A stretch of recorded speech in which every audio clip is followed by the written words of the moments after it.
Hey guys, welcome back to the channel.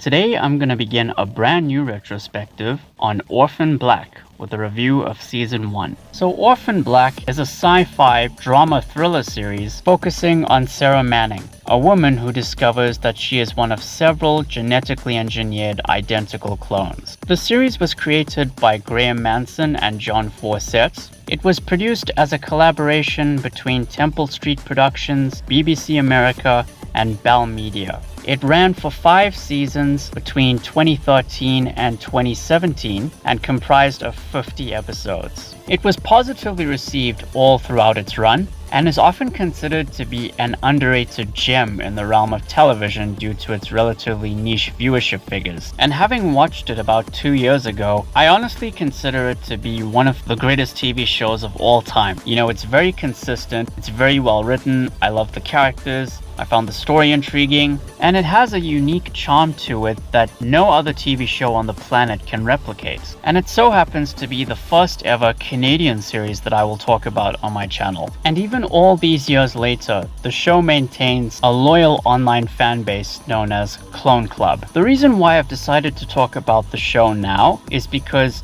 it currently has a spin-off called Orphan Black Echoes that is airing on the AMC network as we speak. So you can also look forward to a review of that when it's finished airing. Now, as for Season 1 of the show, I thought it was a perfect start. You know, it does a great job in establishing everything that the show revolves around. So let's get into it.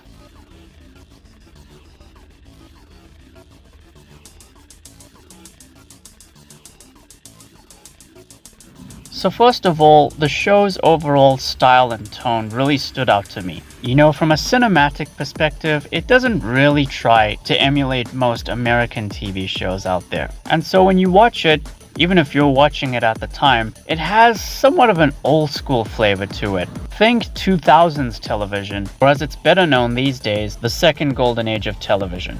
I also found the pacing to be pretty fluid, especially with the later seasons. You know, each season has 10 episodes, and each episode is around 42 to 43 minutes more or less. And it nailed the sweet spot to the point where not once did anything ever feel stretched out or rushed. The show features a ton of memorable characters, some of which are clones of Sarah Manning, but I'll just cover the most important ones in this video. Sarah Manning is an orphan and a small-time con artist, and after bearing witness to a shocking incident at the beginning of the season, little does she realize that this is only the first step in being drawn into a conspiracy that goes deeper than anything she's ever experienced. Other clones include Allison Hendricks, a soccer mom who tries to be the perfect housewife, which proves to be challenging due to her addictions to pills, alcohol, and her frequent habit of jumping to conclusions about everything. Cosima Niehaus is a graduate student studying evolutionary developmental biology.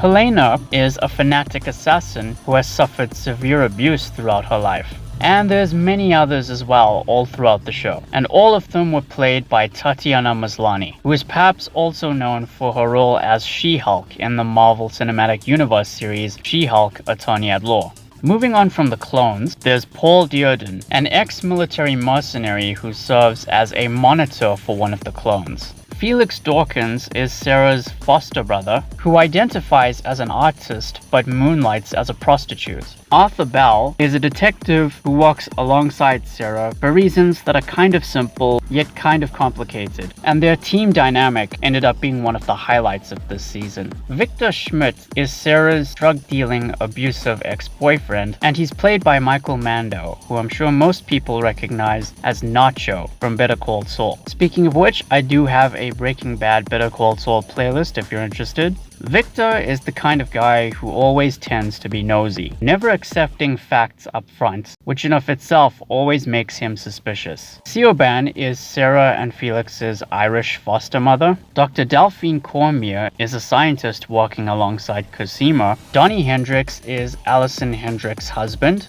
And of course, Dr. Aldous Leakey, who serves as somewhat of a primary antagonist for the season. He is the head of the Diet Institute and the face of a movement called Neolution. Aside from all of the characters, this show raises issues about the moral and ethical implications of human cloning and its impact on identity. Plus, it was a prime example on how to be a progressive series without devolving into becoming a woke one, something Hollywood really struggles to grasp these days.